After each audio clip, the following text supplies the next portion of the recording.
کیونکہ عورت کو اللہ نے بنایا ہے نسل بڑھانے کے لیے. تو کوئی بھی ایسا ہم بستری کا طریقہ اختیار کرنا جو نسل بڑھانے کا ذریعہ نہ ہو، یعنی وہ نیچرل نہ ہو، تو وہ حرام ہے. تو اس میں اللہ نے یہ حکم دے دیا. تو اس سے صاف یعنی حدیث سے بھی پتہ چلتا ہے، اور تمام فقہاء کا اجماع بھی ہے اس آیت کی روشنی میں کہ مسئلہ تھوڑا حیا کے خلاف ہے، لیکن میرا خیال ہے بتانا ضروری ہے کہ پچھلے راستے سے عورت سے ہم بستری کرنا بالکل حرام ہے، ناجائز ہے. اور نبی صلی اللہ علیہ وسلم کی اس پہ بہت شدید لعنت ہے، بہت شدید وعید ہے.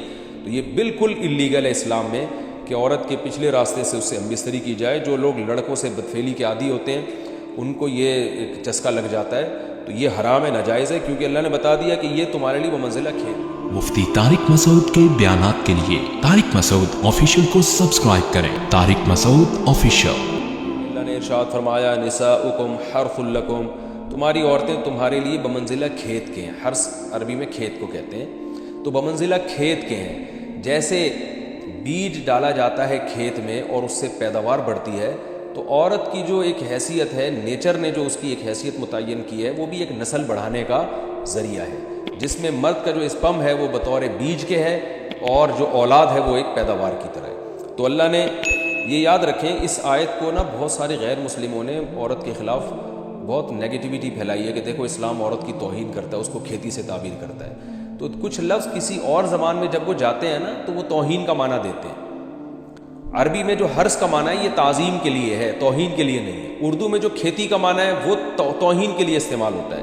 کھیتی یعنی جو پاؤں میں روندی ڈالنے والی، اور زمین جو ہے نا پاؤں میں گویا روندی، اس کو روندا جا رہا ہے. تو اس لیے اس کا اردو میں بالکل اسی طرح جو لوگ ترجمہ کر دیتے ہیں کہ عورتیں تمہاری کھیتیاں ہیں، تو یہ ترجمہ میرا خیال ہے اس لیے درست نہیں ہے کہ اردو میں اس کا مفہوم ہی چینج ہو جاتا ہے. یعنی گویا ایک عزت کے لیے جو لفظ اللہ نے استعمال کیا وہ ذلت کا ذریعہ بن جاتا ہے.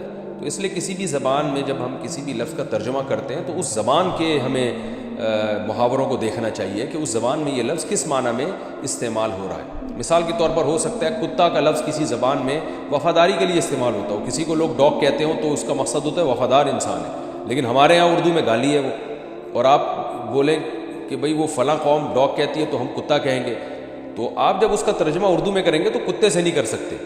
تو اسی طرح یہ عربی کا جو لفظ ہے اس میں بھی یہ چیز غور یعنی ملحوظ رہنی چاہیے. تو اس لیے اس کا ترجمہ کیا جائے گا تمہاری عورتیں تمہارے لیے پیداوار بڑھانے کا ذریعہ ہیں، نسل بڑھانے کا ذریعہ ہیں.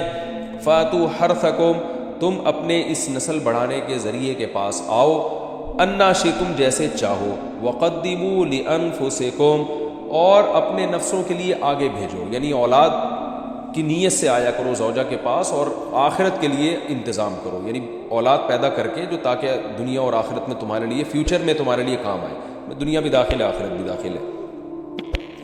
تو اس آیت کا بھی ایک شان نزول ہے کہ صحابہ کرام تو چونکہ جو خواتین تھیں مکہ میں صدیوں سے وہ لوگ آباد تھے، ان کے سفر خاص طور پہ عورتوں کے سفر بہت ہی کم ہوا کرتے تھے. تو جب ہجرت ہوئی ہے اور جو ہے نا ہجرت کر کے بہت ساری صحابیات مدینہ آئی ہیں، تو مدینہ میں ان کے نکاح دوسری قوموں میں ہوئے، پھر انصار صحابہ سے بھی ہوئے.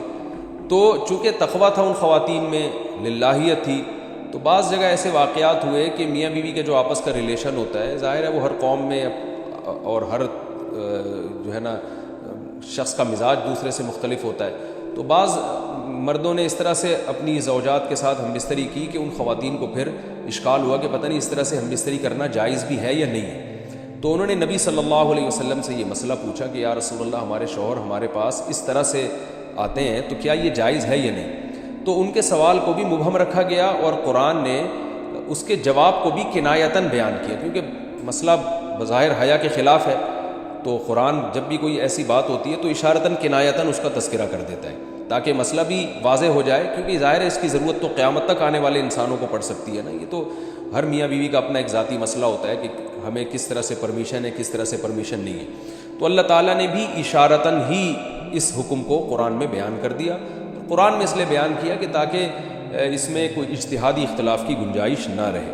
تو اللہ نے قرآن مجید میں بیان کیا، فرمایا نساؤکم حرث لکم، تمہاری جو ازواج ہیں، تمہاری جو بیویاں ہیں، وہ تمہارے لیے بمنزلہ کھیت ہیں. کھیت کا مطلب کیا ہوتا ہے؟ پیداوار بڑھانے کا ذریعہ. تو تو اس میں سب سے پہلا مسئلہ تو قرآن نے یہ بیان کر دیا کہ زوجہ سے جو ہم بستری ہے وہ صرف اسی راستے میں جائز ہے جس سے اولاد ہوتی ہے، کیونکہ عورت کو اللہ نے بنایا ہے نسل بڑھانے کے لیے، تو کوئی بھی ایسا ہم بستری کا طریقہ اختیار کرنا جو نسل بڑھانے کا ذریعہ نہ ہو، یعنی وہ نیچرل نہ ہو، تو وہ حرام ہے۔ تو اس میں اللہ نے یہ حکم دے دیا۔ تو اس سے صاف یعنی حدیث سے بھی پتہ چلتا ہے، اور تمام فقہاء کا اجماع بھی ہے اس آیت کی روشنی میں کہ مسئلہ تھوڑا حیا کے خلاف ہے، لیکن میرا خیال ہے بتانا ضروری ہے کہ پچھلے راستے سے عورت سے ہم بستری کرنا بالکل حرام ہے، ناجائز ہے، اور نبی صلی اللہ علیہ وسلم کی اس پہ بہت شدید لعنت ہے، بہت شدید وعید ہے۔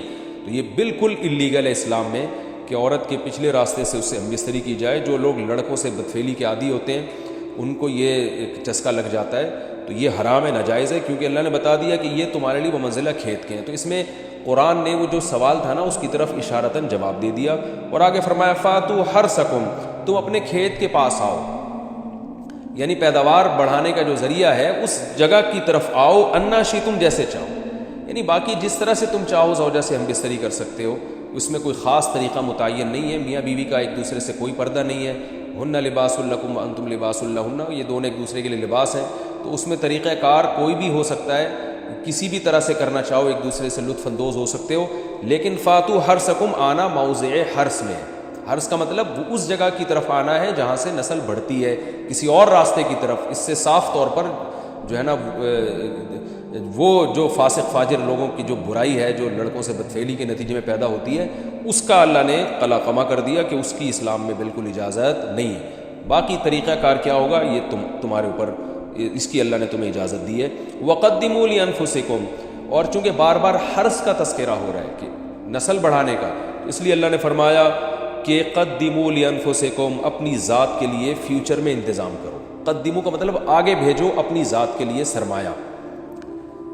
کیا مطلب کہ جب زوجہ سے ہم بستری کرو تو نیت اولاد کی ہونی چاہیے، تاکہ وہ اولاد دنیا میں بھی اور آخرت میں بھی تمہارے لیے ذخیرہ بن جائے۔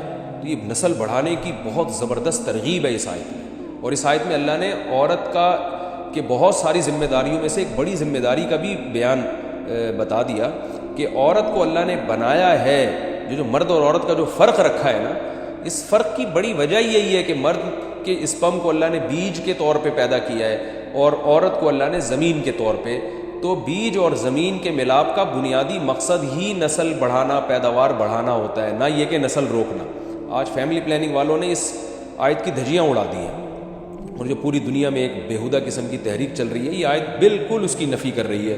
اس لیے اللہ نے فرمایا، اچھا اللہ نے اس کا بھی جواب دے دیا کہ جو فیملی پلاننگ والے کہتے ہیں نا نسل بڑھنے سے تمہارا نقصان ہوگا، خرچے بڑھ جائیں گے، تو اللہ فرماتا ہے قدموا لانفسکم، تمہارا فیوچر بن جائے گا، سنور جائے گا، کیونکہ اولاد پہ اتنی انویسٹمنٹ نہیں ہوتی جتنا اس کا آؤٹ پٹ ہوتا ہے۔ ان پٹ کم ہے، آؤٹ پٹ زیادہ ہے، انویسٹمنٹ کم ہے، اس کے جو پروفٹ ہے وہ زیادہ ہے، دنیا میں بھی اور آخرت میں بھی۔ تو اللہ نے فرمایا اپنے نفس کے لیے، فیوچر کے لیے انتظام کرو، بڑھاپے کے لیے انتظام کرو، تمہارے بیٹے ہوں گے، بیٹیاں ہوں گی، پوتے ہوں گے، نواسے ہوں گے، بہویں ہوں گی، یہ دنیا کا مستقبل اور آخرت کا مستقبل کیا ہے۔ جو عبداللہ بن عمر رضی اللہ تعالیٰ عنہ نے جب نکاح کا ارادہ ترک کیا تو آپ کی جو ہمشیرہ تھی حضرت حفصہ، انہوں نے فرمایا کہ نکاح کرو، تمہارے اولاد ہوگی، دنیا سے جاؤ گے تو تمہارے لیے دعائیں مانگے گی، تو یہ آخرت کے لیے ذخیرہ ہے۔